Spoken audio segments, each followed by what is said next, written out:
Lesson learned from this beautiful iron. As long as the element is dead, no matter how beautiful it is, how clean the element may seem to be, if it's dead, it's dead. If you can't get a spare part for that, no need to waste your time and emotions trying to fix this thing. No need to have people try to diagnose to find what could be wrong.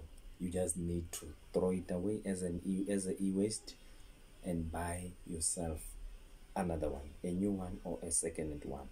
Another most important lesson is that there's a thermal fuse within an iron, so it regulates the heat that goes through the element.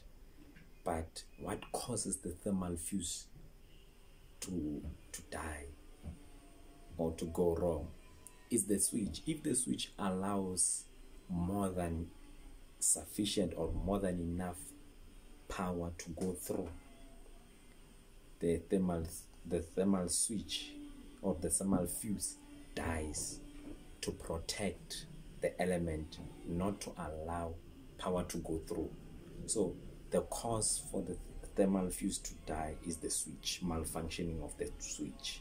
So whenever you replace the thermal fuse, make sure that you clean the switch, the main switch, or you replace it.